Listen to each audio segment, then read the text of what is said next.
Na história do povo hebreu, sempre houve marcas de violência, escravidão, guerras e sofrimento, inclusive na Segunda Guerra Mundial.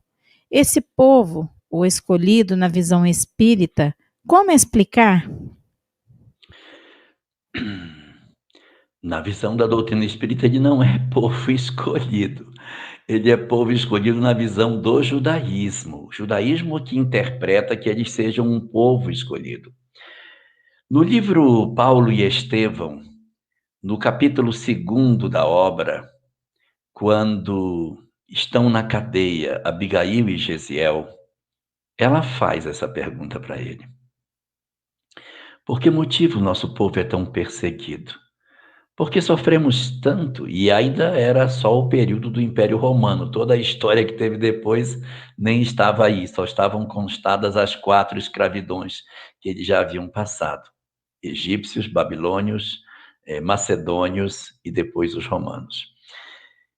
E ele responde para ela: nós somos escolhidos, como se nós fôssemos irmãos mais velhos, que servimos de exemplo para que os irmãos mais jovens compreendam que, apesar das dificuldades, nós temos que manter a fibra e a fé nos nossos momentos difíceis.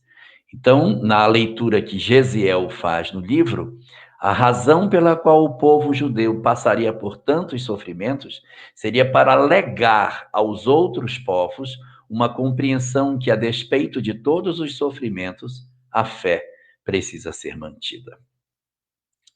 Quando você pergunta por que motivo o povo judeu passa por todas essas coisas, na leitura da doutrina espírita, existem alguns aspectos que precisam ser considerados. Não é razoável nós imaginarmos que os mesmos espíritos reencarnam no mesmo povo o tempo todo.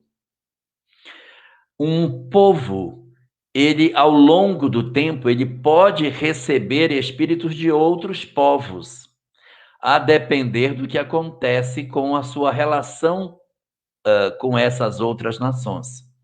Não sei se eu me faço claro no que eu quero dizer, mas se você tem alguém que odeia muito um determinado povo, então eu tenho uma pessoa, ou vamos dizer que um povo odeia outro povo, não é difícil imaginar que numa próxima existência, esses que odeiam o outro povo podem renascer dentro do povo que odeiam. Então a gente fica olhando a história do povo de Jesus, nossa, esse povo sofre, mas não são necessariamente os mesmos espíritos. Os algozes do ontem renascem dentro do povo na encarnação seguinte e recebem as experiências para que eles aprendam a não ter tanto desamor e desenvolvam simpatia por aquele povo. Vamos refletir em cima de 2 exemplos aqui colocados.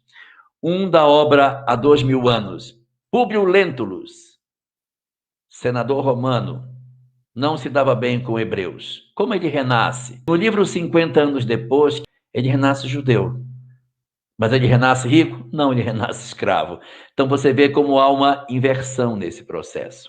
E no livro 50 anos depois, que narra a história do período do ano de 131 para frente, que é o que a história trata nesse livro, nós vamos encontrar um personagem que é o imperador romano, chamado Adriano, que desencarna e quando volta como escravo, no colo de uma mulher que servia como serva no império que ele havia sido o senhor.